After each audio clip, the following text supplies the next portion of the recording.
नमस्कार दोस्तों, एनएस ज्योतिष में आपका फिर से स्वागत है। आज हम बात करेंगे वृषभ लग्न यानी कि टॉरस एसेंडेंट का अप्रैल 2025 आपके लिए कैसा रहेगा, ये हम लोग जानेंगे। अगर आपने वृषभ लग्न में गुरुदेव का जो गोचर हो रहा है ना साल 2025 में, उसका प्रभाव आपके जीवन पर क्या पड़ेगा, ये वीडियो नहीं देखा है तो ऊपर दिए हुए आई बटन पर क्लिक करें। देखिए, ये वाला जो भाव होता है, इस भाव को लग्न भाव कहते हैं। इस भाव पे अगर 2 नंबर लिखा हुआ है तो ये वृषभ लग्न वाले जातकों की पत्रिका है। आइए देखते हैं शुरुआती तौर पे कौन कौन से ग्रह आपके किस किस भाव में बैठे हुए हैं। तो गुरुदेव आपके लग्न पे बैठे हुए हैं, मंगल आपके दूसरे भाव में बैठे हुए हैं, केतु आपके 5वें भाव में बैठे हुए हैं, राहु, शुक्र, बुध, सूर्य और शनिदेव आपके 11वें भाव में बैठे हुए हैं और चंद्रमा आपके 12वें भाव में बैठे हुए हैं। अब यहाँ लग्न अगर हम लोग देख रहे हैं तो लग्न पे आपके गुरुदेव विराजमान है 1 मई 2024 से और 13 मई 2025 तक गुरुदेव आपके लग्न पे विराजमान होंगे। और गुरुदेव आपके अष्टम भाव के स्वामी हैं और 11वें भाव के स्वामी हैं जो कि लग्न पे विराजमान है। तो एक तरफ देखिए थोड़े बहुत नेगेटिव थॉट्स आपको आ रहे होंगे 1 मई 2024 से। और यहाँ पे देखिए गुरुदेव चूंकि आपके लग्न पे विराजमान है तो आपको मान सम्मान की प्राप्ति दिलाएंगे, धन से संपूर्ण करेंगे। और गुरुदेव चूंकि आपके लग्न पे विराजमान है तो देखिए आपको ज्ञान की प्राप्ति निश्चित तौर पर कराएंगे। हालांकि यहाँ पे अगर हम लोग देखें तो शनिदेव की दृष्टि में गुरुदेव आ जा रहे हैं। हालांकि देखिए यहाँ पे डिग्री वाइज अगर हम देखें तो डिग्री वाइज में दोनों में बहुत अंतर है, पर शनिदेव की दृष्टि में गुरुदेव आ जा रहे हैं तो यहाँ पे थोड़ा आप में आलस्य भी बढ़ेगा। देखिए गुरुदेव चूंकि लग्न पे विराजमान रहे ना तो आपको ज्ञान की प्राप्ति निश्चित तौर पर कराए, यानी कि नॉलेज आपको अच्छा दिलाए। और आपके लग्न के स्वामी आपके 11वें भाव में विराजमान हैं 28 जनवरी से। तो 28 जनवरी से आपके इनकम को लेकर के आपका फोकस रह रहा होगा, आपके बड़े भाई बहन को लेकर के फोकस रह रहा होगा। और दूसरे भाव में आपके मंगल विराजमान है और आपके दूसरे भाव के स्वामी आपके 11वें भाव में विराजमान है। देखिए दूसरा भाव जो होता है वो होता है आपके वाणी कुटुंब कोष का होता है। मंगल जो आपके दूसरे भाव में विराजमान हो गए ना, यहाँ पे देखिए आपके 7वें भाव के स्वामी मंगल है और 12वें भाव के स्वामी मंगल है जो कि दूसरे भाव में विराजमान हो गए। तो देखिए अगर आप आपका सेविंग्स पाउस के बाद अगर आप करने का प्रयास किए हैं 21 जनवरी से लेकर के 2 अप्रैल तक, तो निश्चित तौर पर आपको पॉजिटिव रिजल्ट देखने मिला होगा। भागीदारी में काम कर रहे हैं, भागीदार द्वारा आपको कुछ ना कुछ काम ऐसा मिला होगा जिससे कि आपका सेविंग निश्चित तौर पर हुआ होगा। और जो लोग विदेश संबंधित काम कर रहे हैं, जैसे कि इंपोर्ट एक्सपोर्ट हो गया, फॉरेन ट्रेड हो गया, फॉरेन से प्रोजेक्ट्स उठा के काम कर रहे हैं या कोई भी विदेश संबंधित काम कर रहे हैं, यहाँ पे आपके काम से आपके लाभ के योग भी मंगल बनाए। पर जो लोग विदेश संबंधित काम नहीं किए, यहाँ पे 21 जनवरी से उन्होंने नोटिस किया होगा कि उनके अनवांटेड खर्चे बढ़े जिसके कारण उनके सेविंग्स खर्च हुए हैं। तो जो सेविंग्स आपके खर्च हो रहे थे ना, उसमें आपको सुधार देखने के लिए 3 अप्रैल से मिलेगा। और आपके दूसरे भाव के स्वामी आपके 11वें भाव में विराजमान हैं 27 फरवरी से। तो 27 फरवरी से आपके आमदनी से आपके धन की वृद्धि हुई होगी और ये जो पीरियड में अपने जो पैसा आप कमा रहे हैं ना, वो पैसा टिकने वाला भी है। हालांकि यहाँ पे देखिए जैसे कि मैंने आपको बताया, अनवांटेड खर्चे से आपको बचना है, सेविंग्स को सोच समझ के खर्च करना है, तो आपको ज्यादा अच्छा रिजल्ट देखने मिलेगा। तीसरे भाव में आपके मंगल विराजमान हो रहे हैं और आपके तीसरे भाव के स्वामी आपके 12वें भाव में विराजमान है 1, 27 और 28 तारीख को। देखिए तीसरा भाव जो होता है वो होता है आपके स्वयं के पराक्रम, धैर्य, छोटे भाई बहन, पड़ोसी, डेली के प्रवास का होता है। और मंगल जो आपके तीसरे भाव में 3 अप्रैल से विराजमान हो जा रहे हैं, यहाँ पे मंगल नीच के हो जा रहे हैं। तो नीच के मंगल आपके तीसरे भाव में विराजमान है। हालांकि देखिए यहाँ पे आपके 12वें भाव के स्वामी हैं और 7वें भाव के स्वामी मंगल हैं जो कि तीसरे भाव में विराजमान है। तो 3 अप्रैल से आप ये नोटिस करेंगे कि आपका डेली का प्रवास, जिसको कि डेली का ट्रैवलिंग बोलते हैं, वो कुछ बढ़ा है। और अगर आपके छोटे भाई बहन है तो उनको लेकर के कुछ ना कुछ खर्चे बढ़े हैं 3 अप्रैल से। पर यहाँ पे देखिए आपके स्पाउस हो गए, उनके द्वारा आपको धैर्य की प्राप्ति हो रही होगी, आपके स्पाउस से आपको हिम्मत मिलेगा। भागीदारी में काम कर रहे हैं, भागीदार द्वारा आपको धैर्य की प्राप्ति होगी, भागीदार से आपको हिम्मत मिलेगा। और मंगल आपके तीसरे भाव में विराजमान है तो यहाँ पे देखिए आपके पराक्रम को निश्चित तौर पर बढ़ाएंगे 3 अप्रैल से। पर यहाँ पे आपके छोटे भाई बहन हो गए, पड़ोसी हो गए, उनके स्वभाव में थोड़ा एग्रेसिव स्वभाव उनका होगा, तो थोड़ा आप डिप्लोमेटिकली अगर आप चीजों को हैंडल कर रहे हैं तो आपको ज्यादा अच्छा रिजल्ट देखने मिलेगा। तो और चौथे भाव में आपके कोई ग्रह नहीं है, ना ही किसी ग्रह की दृष्टि पड़ रही है और आपके चौथे भाव के स्वामी आपके 11वें भाव में विराजमान है। देखिए चौथा भाव जो होता है वो होता है आपके सुख, घर, वाहन, माता का होता है। चौथे भाव के स्वामी आपके 11वें भाव में विराजमान है 13 मार्च से लेकर के 13 अप्रैल तक। तो 13 मार्च से 13 अप्रैल तक जो भी लोग घर वाहन से संबंधित काम कर रहे हैं, जैसे कि ट्रांसपोर्ट हो गया, रियल एस्टेट हो गया, नई पुरानी गाड़ी खरीदना बेचना, car detailing, car accessories, property खरीदवाना बेचवाना, या कोई भी घर वाहन से संबंधित काम कर रहे हैं, आपके काम से आपके लाभ के योग बन रहे हैं। और जब आपके चौथे भाव के स्वामी आपके 12वें भाव में 14 अप्रैल से विराजमान होंगे तो यहाँ पे देखिए घर वाहन माता को लेकर के आपके खर्चे बढ़ेंगे, सुख की चीजों पे आप खर्च आपके बढ़ेंगे। 5वें भाव में आपके केतु विराजमान है, गुरुदेव की दृष्टि पड़ रही है, शनिदेव की दृष्टि पड़ रही है और मंगल की दृष्टि पड़ रही है। देखिए 5वां भाव जो होता है वो होता है आपके संतति, प्रेम, पढ़ाई, साधना का होता है। केतु आपके 5वें भाव में विराजमान हो गए 30 अक्टूबर 2023 से। तो 30 अक्टूबर 2023 से आपने नोटिस किया होगा कि आपके बच्चे हो गए या फिर अगर आपका किसी के साथ प्रेम संबंध चल रहा है तो उनको प्रेडिक्ट करना थोड़ा मुश्किल जा रहा है। वे बोलेंगे कुछ, करेंगे कुछ। हालांकि यहाँ पे देखिए जो स्टूडेंट्स को ज्ञान की प्राप्ति तो निश्चित तौर पर 1 मई 2024 से हो रही थी, पर 29 मार्च 2025 के बाद यहाँ पे जब शनिदेव की दृष्टि आपके 5वें भाव में पड़ेगी तो स्टूडेंट्स को अपने पढ़ाई पे मेहनत बढ़ाना पड़ेगा। मेहनत नहीं बढ़ाएंगे तो यहाँ पे देखिए रिजल्ट में थोड़ी बहुत दिक्कतें आ सकती हैं, तो इस चीज का ध्यान देना है और स्टूडेंट्स को उनके पढ़ाई पे मेहनत बढ़ाना है। अगर आपका किसी के साथ प्रेम संबंध चल रहा है यानी कि आपके प्रेमी या प्रेमिका है, उनके साथ भी आपके संबंध में आपको मिला जुला फल मिलेगा और आपके बच्चों के साथ भी आपके संबंध में आपको मिला जुला फल मिलेगा। देखिए आपके बच्चे जो स्वभाव में एग्रेसिव थे ना 21 जनवरी से 3 अप्रैल के बाद उनके स्वभाव में जो एग्रेसिवनेस था उसमें आपको सुधार देखने मिलेगा।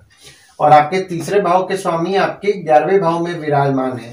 तो जो भी लोग एजुकेशन फील्ड से संबंधित काम कर रहे हैं जैसे कि टीचर हैं, प्रोफेसर हैं, कोचिंग इंस्टीट्यूट चला रहे हैं, ट्रेनिंग इंस्टीट्यूट चला रहे हैं, ट्यूशंस पढ़ा रहे हैं, उनके काम में उनको मिला जुला फल मिलेगा। यानी कि कभी कभी नोटिस करेंगे काम में थोड़ी बहुत बाधाएं आ रही हैं पर उनको इनकम निश्चित तौर पर 27 फरवरी से होगा। और जो भी स्टूडेंट स्कॉलरशिप का प्रयास कर रहे हैं उनके लिए भी यहाँ पे फेवरेबल समय 27 फरवरी से बन रहा है।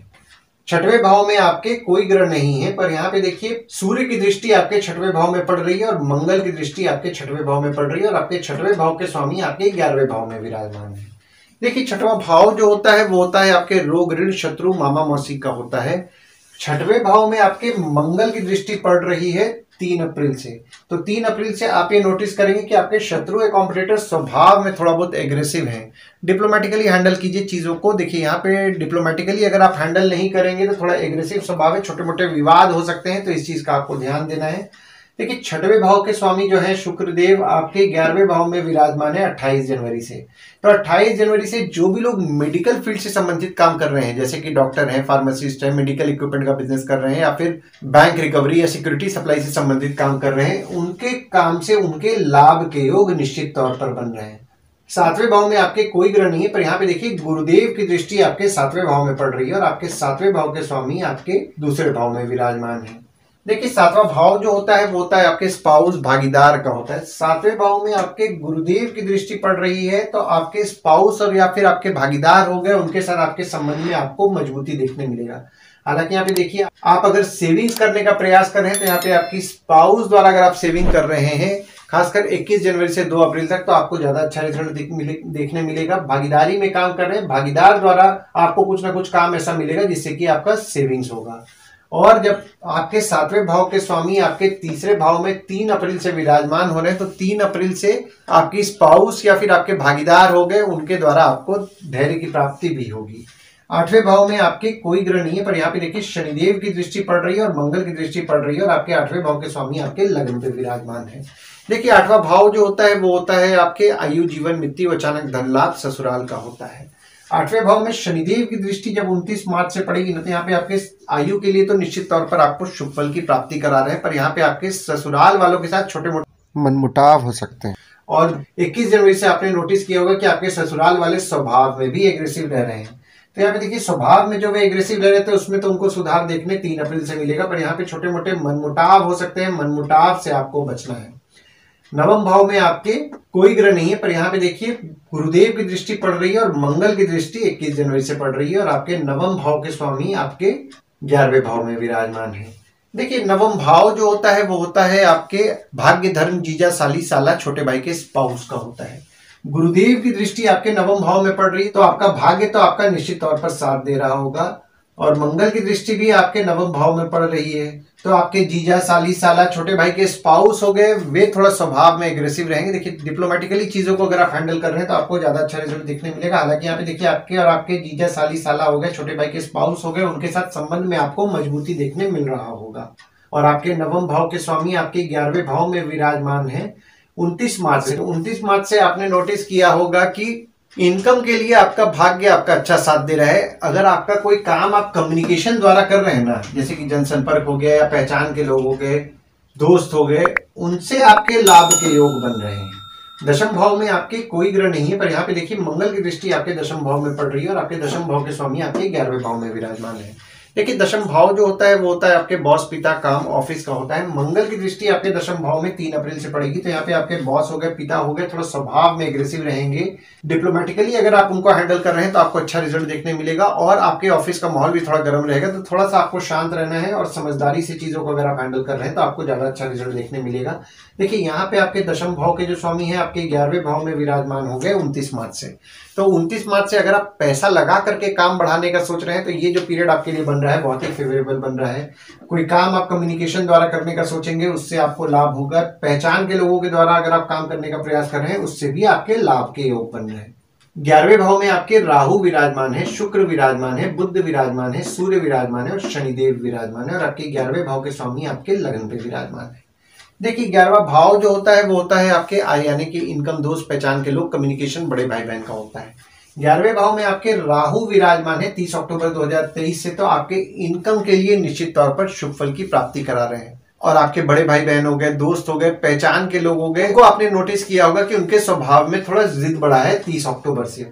देखिए शुक्र जो आपके 11वें भाव में विराजमान है ना, तो यहाँ पे शत्रु या कॉम्पिटिटर से आपके धन लाभ के योग बना रहे हैं। और यहाँ पे देखिए आपके 11वें भाव में लक्ष्मी नारायण योग का भी निर्माण हो रहा है और बुध आदित्य योग का भी निर्माण हो रहा है। तो यहाँ पे 11वें भाव में 2 योग आपके बन रहे हैं, तो निश्चित तौर पर आपको शुभ फल की प्राप्ति होने वाली है। 12वें भाव में आपके सूर्य विराजमान हो रहे हैं 14 अप्रैल को और चंद्रमा 1, 27 और 28 तारीख को विराजमान है और आपके 12वें भाव के स्वामी आपके दूसरे भाव में विराजमान है। देखिए 12वां भाव जो होता है वो होता है आपके खर्च, जेल, फॉरेन, हॉस्पिटल, मोक्ष का होता है। सूर्य आपके 12वें भाव में जब 14 मार्च से विराजमान होंगे तो यहाँ पे आपके घर, वाहन, माता को लेकर के खर्चे बढ़ाएंगे 14 मार्च से। और 14 मार्च से आपको ये ध्यान देना है कि कोई भी कानूनी नियम नहीं तोड़ना है। यहाँ पे कानूनी नियम तोड़ेंगे तो थोड़ा बहुत दिक्कत हो सकता है, तो इस चीज का आपको ध्यान देना है। और आपके 12वें भाव के स्वामी आपके दूसरे भाव में विराजमान है और वक्री भी है 21 जनवरी से 2 अप्रैल तक।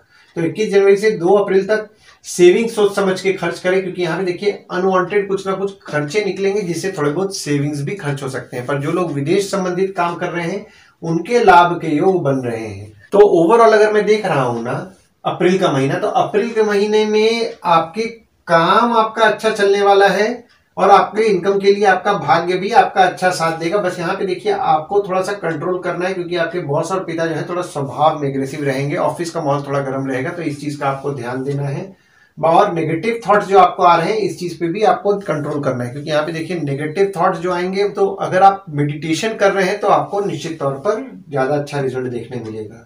आइए दोस्तों हम लोग ये समझने का प्रयास कर लेते हैं कि अप्रैल के महीना में गुड डेट्स, बैड डेट्स और रेमेडीज आपके लिए क्या होंगे। तो गुड डेट्स वो डेट्स हो जाते हैं जिस दिन अगर आप कोई नया काम शुरू करना चाह रहे हैं, कोई कंपनी में आपके एग्रीमेंट हो रहा है, कोई कंपनी में आपकी ज्वाइनिंग हो रहा है, या फिर अगर आप कहीं बाहर जाने का प्लान कर रहे हैं, कोई भी अच्छा काम करना चाह रहे हैं, तो इस डेट्स को आप कंसिडर कर सकते हैं। तो डेट्स हो जाते हैं 2 तारीख, 3 तारीख, 6 से 10 तारीख, 21 से 26 तारीख। वहीं बैड डेट्स में अगर आप कहीं बाहर जाने का प्लान कर रहे हैं, कोई कंपनी में आपके एग्रीमेंट हो रहा है, कोई कंपनी में आपकी ज्वाइनिंग हो रहा है, या फिर अगर आप कोई नया सामान खरीदना चाह रहे हैं, कोई भी अच्छा काम करना चाह रहे हैं, तो इस डेट्स को आप अवॉइड कीजिए। तो डेट्स हो जाते हैं 1 तारीख, 13 से 15 तारीख, 19 तारीख, 20 तारीख, 27 तारीख और 28 तारीख। इस डेट्स को आप कहीं लिख के रख लीजिए ताकि आपके ध्यान में रहे। और उपाय में आपको शनिवार के दिन शनिदेव के मंदिर जाना है, शनिदेव को तेल चढ़ाना है और तेल चढ़ाते समय ओम शं शनिश्चराय नमः का जाप करें। नीडी पीपल की मदद रेगुलर बेसिस पे करें और साईं बाबा और दत्त भगवान की उपासना करें। गुरुवार के दिन साईं बाबा और दत्त भगवान के मंदिर जाएं और मंगलवार के दिन अगर आप हनुमान चालीसा, बजरंग बाण, सुंदरकांड का पाठ कर रहे हैं, ओम गणपते नमः का जाप कर रहे हैं, तो आपको अच्छा लाभ होगा। आशा करता हूं इस वीडियो में दी हुई जानकारी आपको पसंद आई होगी। अगर आप हमें YouTube पे देख रहे हो और ये वीडियो आपको पसंद आया हो तो इस वीडियो को लाइक कीजिए, चैनल को सब्सक्राइब कीजिए, नोटिफिकेशन बेल जरूर दबाइए। और अगर आप हमें फेसबुक पेज पे देख रहे हैं तो फेसबुक पेज को लाइक कीजिए और फॉलो कीजिए। धन्यवाद दोस्तों, कल फिर मिलेंगे एक नए वीडियो के साथ।